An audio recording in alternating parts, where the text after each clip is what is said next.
Olá pessoal, continuando o curso Constitucional em Questões, nós trataremos de 4 temas iniciais a respeito da Constituição da República Federativa do Brasil.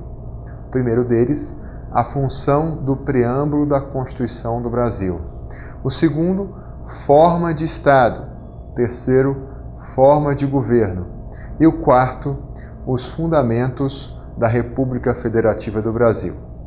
Então, com relação ao primeiro tema, quais são as funções do preâmbulo da Constituição? O STF, Supremo Tribunal Federal, indicou que o preâmbulo da Constituição não tem função normativa. É no preâmbulo que a Assembleia Nacional Constituinte afirma que, sob a orientação de Deus, institui a Constituição da República Federativa do Brasil, além de evidenciar alguns princípios da elaboração da Constituição brasileira. Conforme o Supremo Tribunal Federal, o preâmbulo se ocupa das seguintes funções. O primeiro, sintetiza a decisão política fundamental. A segunda função do preâmbulo é que o preâmbulo é uma afirmação ideológica e tem função simbólica, é um fator de integração nacional. Assim, o preâmbulo não tem função normativa e tem as seguintes características: histórica e política, e não é considerado parâmetro de controle de constitucionalidade. E, ao mesmo tempo, o preâmbulo da Constituição não é uma norma de reprodução obrigatória pelas constituições dos estados. Assim, a Constituição de um estado, por exemplo, o estado do Rio de Janeiro, poderia não reproduzir os termos do preâmbulo, assim ocultando ou não afirmando, não mencionando a proteção de Deus, a existência de Deus, já que o Estado brasileiro é um Estado laico e não está prendido a afirmações religiosas. Segunda pergunta: qual a forma de Estado do Brasil? Quando tratamos sobre forma do Estado, estamos tratando sobre a estrutura e o modo de exercício do poder no território brasileiro. A forma de Estado do Brasil é a federação. Conforme o artigo 1º, a República Federativa do Brasil é formada pela união indissolúvel dos estados, municípios e do Distrito Federal, constituindo um Estado democrático de direito. A federação indica a autonomia política administrativa dos entes que compõem a federação. O exercício do poder político, ele é descentralizado, ele é dividido entre os entes da federação. O Estado descentralizado, diferente do Estado unitário. É bom destacar que os entes da federação possuem autonomia, eles não possuem soberania. Quem possui soberania é a República Federativa do Brasil. A autonomia política da União, Estados, Distrito Federal e municípios. Os entes da federação possuem autonomia política, não soberania, nos termos das competências discriminadas no artigo 1º e artigo 18 da Constituição Federal. Ao tratarmos sobre o artigo 18, nós aprofundaremos o tema da federação. Estados e Distrito Federal possuem a autonomia, a capacidade de auto-organização, que indica a capacidade de elaboração da sua própria Constituição, a Constituição do Estado. Essa capacidade demonstra o exercício do poder constituinte derivado, que é limitado, condicionado e não inicial. Quer dizer, ele está preso a formas e ritos pré-estabelecidos pela própria Constituição e obedece os ditames da Constituição. É a capacidade de auto-organização. E essa característica não é presente nos municípios, que possuem lei orgânica e a lei orgânica não tem status de Constituição estadual ou Constituição municipal. Além do mais, os estados do Distrito Federal podem participar da vontade nacional, já que o Senado Federal é composto por representantes dos estados.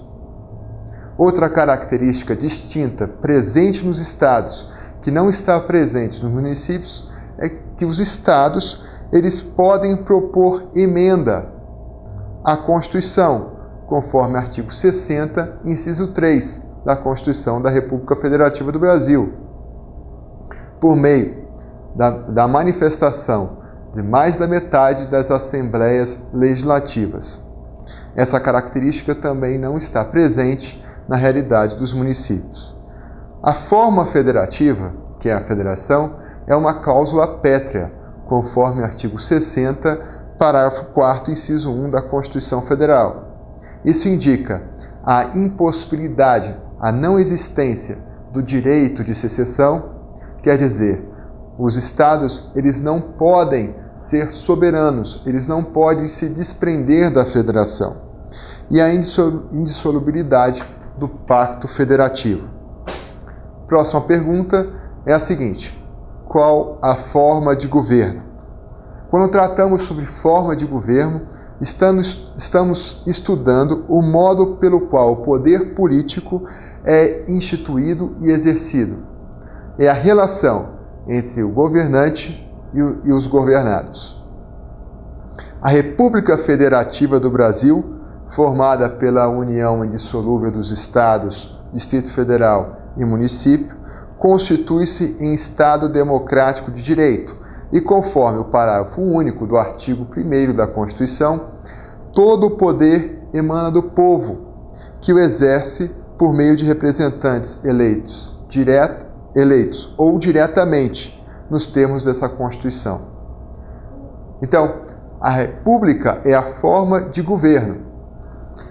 O poder emana do povo. Os titulares do poder é o povo.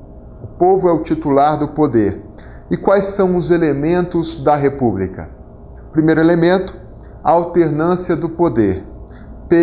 Periodicidade dos mandatos. Indica que os mandatos não devem ser perpétuos. É necessário uma alternância do poder. Esse é um elemento fundamental para a própria definição da República. Outro elemento é a eletividade como forma de condução de cargos públicos. Nós vivemos numa república, numa democracia em que o poder é do povo. Então, esse poder ele deve ser exercido pelos representantes do povo, representantes eleitos do povo. Terceiro elemento, responsabilização. Aquele que ocupa cargo político deve ser responsabilizado, já que ocupa em razão e em nome do povo. Quarto elemento, representatividade. O regime político da República Federativa do Brasil é a democracia, segundo o qual o povo exerce direta ou indiretamente o poder. Nós vivemos numa democracia semidireta, em que há instrumentos predominantes de democracia direta, já que o poder, via de regra, poder político, é exercido pelos representantes do povo. Contudo, a Constituição Federal prevê mecanismos de democracia indireta, que são 3. O primeiro deles é o referendo, depois o plebiscito e a iniciativa popular. No referendo, o projeto de lei, a lei já é editada pelo Parlamento e a participação popular para referendar, para ratificar aquela lei que foi já editada pelo Parlamento. No plebiscito, a população é chamada a se manifestar antes mesmo da constituição da lei. É chamada a se manifestar sobre o projeto de lei.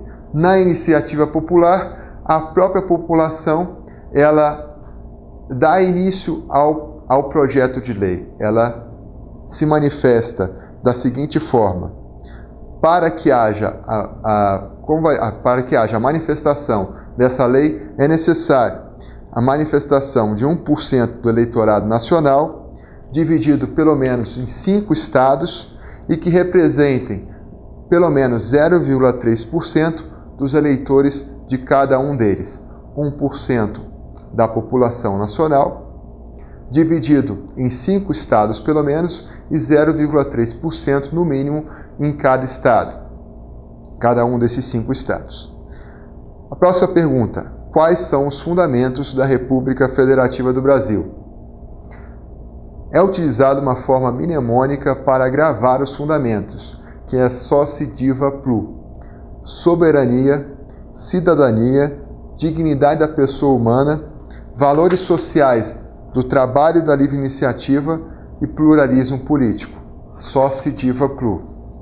Soberania indica que o Estado brasileiro, na ordem interna, é superior a todos os poderes constituídos e encontra-se em igualdade com os demais estados independentes.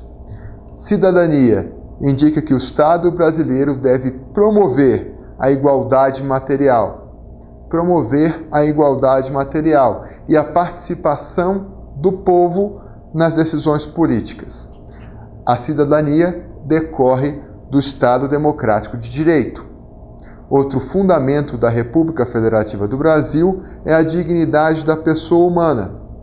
Isso porque o Estado brasileiro é centrado no ser humano e existe em função do ser humano e deve resguardar e promover a sua dignidade.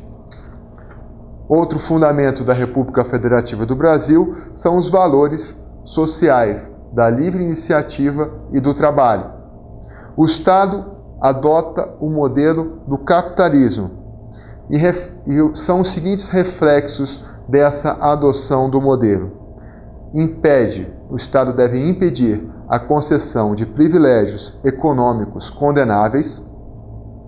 Segunda característica: consideração que o trabalho contribui para o progresso da sociedade e do indivíduo, e a livre iniciativa indica a liberdade de contratar, a liberdade do contrato e a liberdade de empresa. A livre iniciativa também é um princípio da ordem econômica, conforme o artigo 170 da Constituição Federal. Outro fundamento é o pluralismo político, quer dizer, as minorias devem ser respeitadas. As minorias devem ser respeitadas na formação da vontade nacional. Permite a inclusão de correntes de pensamentos e interesses, ainda que minoritários. Outra questão que nós vamos tratar é sobre a aplicação do princípio da dignidade da pessoa humana, que é um fundamento da República Federativa do Brasil. Primeira questão, primeira aplicação: há a impenhorabilidade do bem de família, alcançando assim também os bens dos solteiros, aqueles que vivem sozinhos. Impenhorabilidade indica que não é possível a penhora, não é possível que o bem seja levado à execução, a menos que a dívida seja decorrente da própria titularidade do bem, seja decorrente do bem, por exemplo, IPTU ou condomínio. Então, se respeita a dignidade da pessoa humana, a impossibilidade de penhora do bem de família. Outra aplicação da dignidade, do princípio da dignidade da pessoa humana, é a vedação do uso de algemas. O uso de algemas só é permitido em caso de violência ou quando há fundado receio de fuga. Outra aplicação do princípio da dignidade da pessoa humana é que é permitida a pesquisa de células-tronco, revelando assim apreço à vida, já que com a pesquisa, o resultado da pesquisa seria a busca da cura de doenças. É bom observar também que viola o princípio da dignidade da pessoa humana a redução da pessoa à condição análoga de escravo e a instauração de inquérito policial diante de evidente atipicidade da conduta. Quer dizer, inquérito policial, uma atividade, um procedimento persecutório, investigativo, da autoria e materialidade do agente. A polícia, reconhecendo a evidente atipicidade da conduta, que a conduta não constitui crime e mesmo assim instaura inquérito policial, estaria violando a dignidade da pessoa humana. Então, chegamos assim à conclusão dessa importante aula de direito constitucional sobre os primeiros fundamentos da Constituição Federal. Obrigado e até a próxima.